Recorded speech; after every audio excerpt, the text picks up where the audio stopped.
Sir యాక్చువల్గా మీరు చెప్పినట్టు టిల్లు మీరు అనుకుని చాలా పెద్ద హిట్. సో రెండోది చేయడం అన్నది చాలా భయంతో కూడిన అవునండి ప్రయోగం. సో ఆ భయమే మిమ్మల్ని ఈ సినిమాలో అడల్ట్ డోస్ లేదా యూత్ డోస్ పెంచేలా చేసిందా?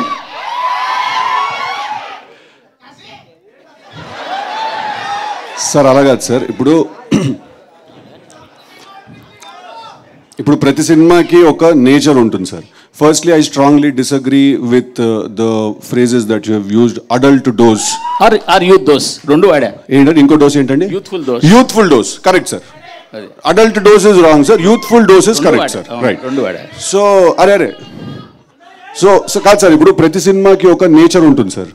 ఇప్పుడు డీజే టిల్లు క్యారెక్టర్ మనం తీసుకుంటే తన లైఫ్లో జరిగే ఒక ఎపిసోడ్ని మనం ఏదైనా సినిమాగా తీయాలి అనుకునే ఉంటుంది కదా సార్. లాస్ట్ టైం ఒక ఎపిసోడ్, ఈసారి ఇంకో ఎపిసోడ్. ఇప్పుడు డీజే టిల్లు అనేవాడు ఎలా బిహేవ్ చేస్తాడు, ఆ క్యారెక్టర్స్కి as a writer also for the film ఒక డిమాండ్ ఉంటుంది సార్ ఆ క్యారెక్టర్కి. ఇప్పుడు డీజే టిల్లు అనేవాడు ఒకలా బిహేవ్ చేయాలి సార్. వాడు పొద్దున్నే లేచి తలస్నానం చేసుకుని వాళ్ళ కులదైవం గుడికి వెళ్ళి నల్ల నువ్వులు తెల్లపాలు నైవేద్యం కింద పెట్టి వాడు సాయంత్రం 6 గంటల వరకు ఉపవాసం ఉండి అల్పాహారం చేస్తే పెద్దగా బాగోదు సార్. చూసే మీకు చేసే మాకు కూడా ఆ క్యారెక్టర్కి కొన్ని బౌండరీస్ ఉంటాయి సార్. వాడు దాంట్లోనే ఉండాలి సార్. మీరు యూత్ డోస్ ఎక్కువ ఉందంటారు సార్. అదే యూత్ డోసు వాడు ఎంత మోసపోయాడు అనే దాంట్లో కూడా ఉంటుంది, వాడు ఎంత బాధపడ్డాడు అనే దాంట్లో కూడా ఉంటుంది, వాడు మనసు ఎంత గట్టిగా విరుగుతుంది అనే దాంట్లో కూడా ఉంటుంది సార్. అదే youth dose. So sir romance చేస్తేనే మనసు విరుగుతుంది సార్. సో ఫస్ట్ అది చేసిన తర్వాత you can move on to that. So అన్ని విషయాల్లో ఈసారి డోస్ చాలా హైగా ఉండబోతుంది సార్. నేను అనేది ఢిల్లు క్యారెక్టర్ పార్ట్ 1కి పార్ట్ 2కి చాలా తేడా ఉంది కదా అంటున్నాను. టిల్లు క్యారెక్టర్లో ఏం తేడా లేదు సార్, బట్ వాడున్న కథలో చాలా తేడా ఉంది సార్. వాడు కలిసిన మనిషిలో చాలా తేడా ఉండబోతుంది సార్. తను కలవబోయే తన ఫీమేల్ కౌంటర్ పార్ట్ని తో ఉండే జర్నీలో చాలా తేడా ఉండబోతుంది సార్. సో ఈ తేడాంతో అనుపమాలు వచ్చిందంటారు. ఏంటండి ఈ తేడాంతో అనుపమాలు వచ్చిందంటారు? అదేనండి, కంప్లీట్లీ న్యూ క్యారెక్టర్ తనది. కంప్లీట్లీ లిల్లీ అనేది it's a fresh character, fresh characterization ఉంటుంది తనకి.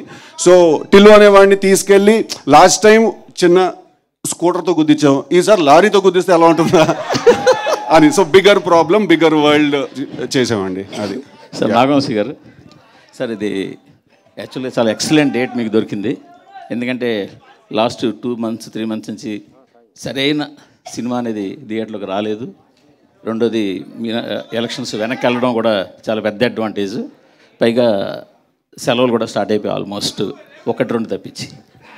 బట్ ఇప్పుడు ఇండస్ట్రీలో పాన్ ఇండియా సినిమాలు అనేవి రావడం వల్ల పెద్ద బ్యానర్లు అన్నీ కూడా క్యాష్ క్రంచ్ ఎదుర్కొంటూ సినిమాలు తగ్గించుకుని ఏదో ఒక ప్రాజెక్ట్ మీద గట్టిగా నిలబడి ఉన్నాయి. బట్ మీరు మాత్రం కంటిన్యూగా చాలా ప్రాజెక్ట్స్లు చేస్తున్నారు. వాళ్ళకి మీకు ఏంటి తేడా ఏంటి ఎందువల్ల? అంటే ఏ పెద్ద బ్యానర్ క్యాష్ క్రంచ్లో ఉండి సినిమాలు తగ్గించారండి? అందరూ తీస్తున్నారు కదా. అందరి దగ్గర ఒక్కొక్క సినిమా కనిపిస్తుంది కదా పెద్ద సినిమాలన్నీ.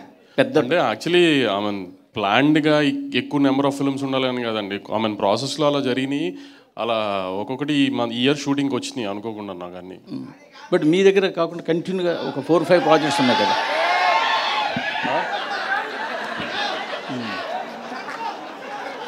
చెప్పండి. మీ దగ్గర 4-5 ప్రాజెక్ట్స్ ఉన్నాయి కదా. ఈ మిగతా ఏ బ్యానర్లోనూ అన్ని ప్రాజెక్టులు పైప్ లైన్లో ఉండొచ్చు కానీ ప్రొడక్షన్లో లేవు. అదే అంటున్నానండి, కొన్ని పైప్ లైన్లో ముందున్నవి సెట్కి ఈ టైంకి వచ్చినాయి కరెక్ట్గా నాకు మీరు అన్న టైంలో.